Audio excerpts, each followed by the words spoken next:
Hi, I'm Kim Rathbone of Rathbone Group. On this episode of On Subrogation, we're going to discuss Statutes of Limitations. So what are statutes of limitations, you say? Well, the definition is that it's a law that prescribes a period of limitation for the bringing of certain kinds of legal action. It's an affirmative defense that has to be brought in an answer in litigation or it's waived.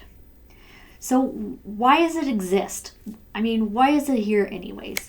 Really, it's because finality is very important, and really it just practically makes sense.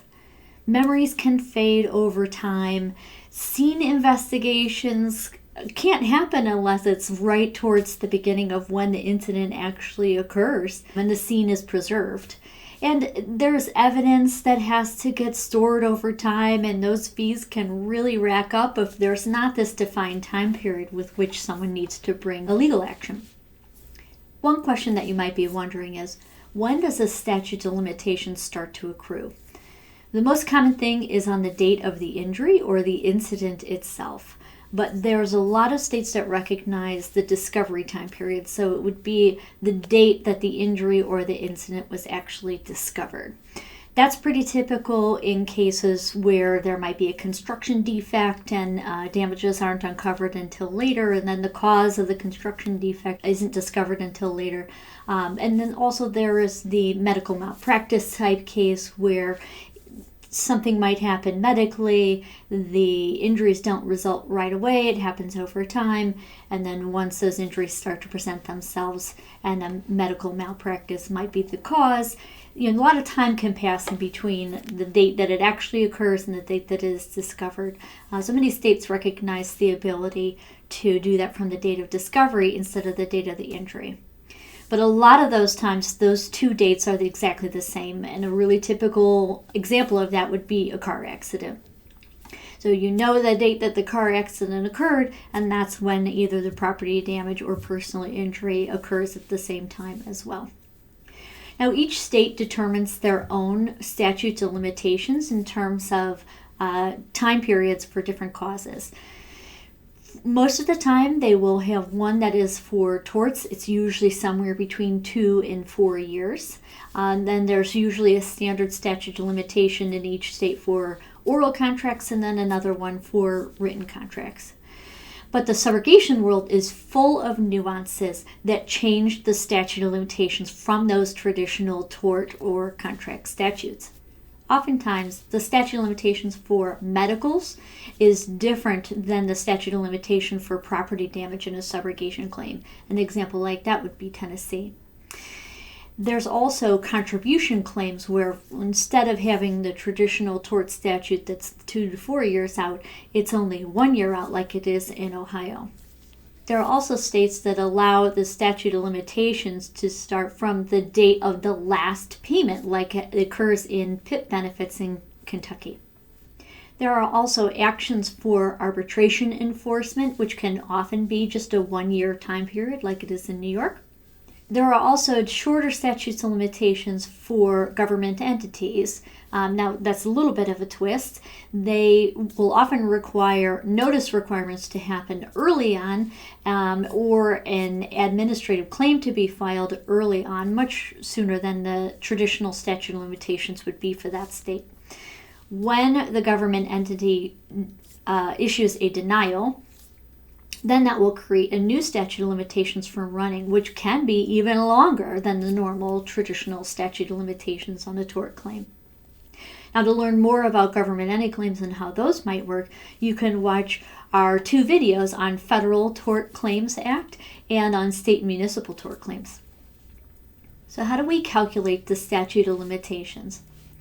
It starts on the date of the injury, of course, or the discovery, date of the discovery, but it doesn't actually count that particular day.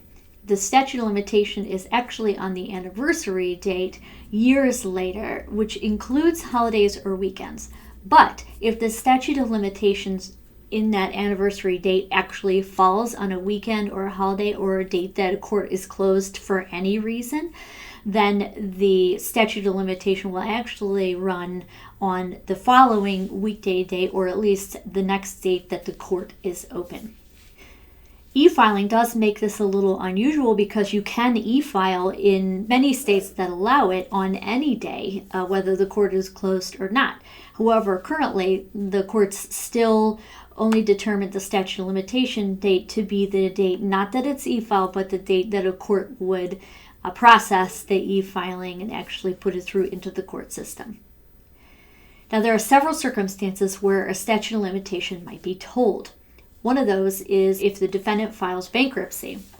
If the statute of limitation tolls during the active stay of a bankruptcy, and then for some reason the bankruptcy is dismissed and it isn't completed, then the statute of limitations doesn't accrue until 30 days after that automatic stay is lifted. There can also be global agreements in writing tolling the statute of limitations, and that has to be amongst sophisticated parties. A couple of examples might be two insurance carriers that know that the subrogation claim is about to be paid, but the check hasn't actually reached the party being paid yet. Those two carriers might agree, okay, let's toll the statute of limitations to allow the time for a check to arrive and to prevent the lawsuit from moving forward. That needs to be in writing if you're going to do that. In addition, it could be that there's a large loss and it is not really clear who the liable parties are. You might have a group of parties that's suspected or possible liable parties. They could all agree to toll the statute of limitations in writing to allow time for liable parties to be determined. There are other circumstances, like if a person is in active military duty or if they're deployed overseas, the statute of limitations will toll under those circumstances. It could also be in certain states if someone has been deemed mentally incompetent. Sometimes the statute of limitations is tolled under those circumstances. However, some states prevent that from being something that tolls because they allow a guardian ad litem to be appointed. The same thing happens in incarcerated circumstances. If you have a tortfeasor that's incarcerated, there are certain states that will allow a guardian ad litem to be appointed, and the statute is not tolled because the case can proceed. However, there are other states that do toll the statute of limitations under those circumstances. Another time where a statute of limitation could be tolled is if there are minors involved. So sometimes that automatically tolls the statute of limitations. There are states that allow that, especially if the minor is a plaintiff. However, in subrogation cases, it can be pretty complicated.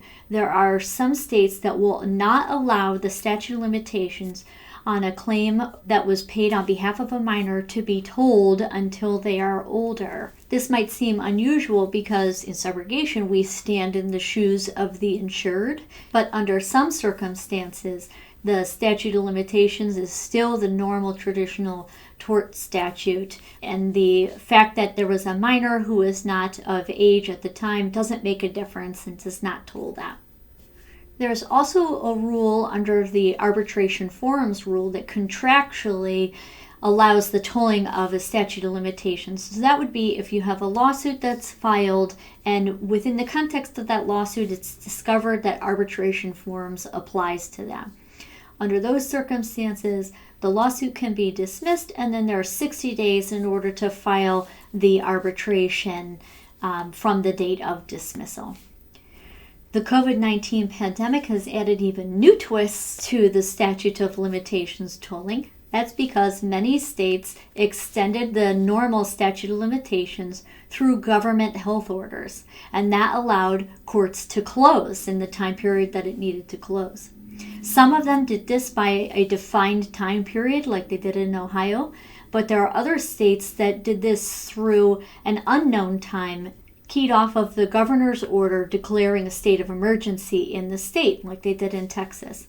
So there, it's a certain time period after the state of emergency is no longer in place that the statutes will start to run. If you'd like to learn more about statutes of limitations, feel free to contact us at video@rathbonegroup.com. I'm Kim Rathbone. That's the long and short of it.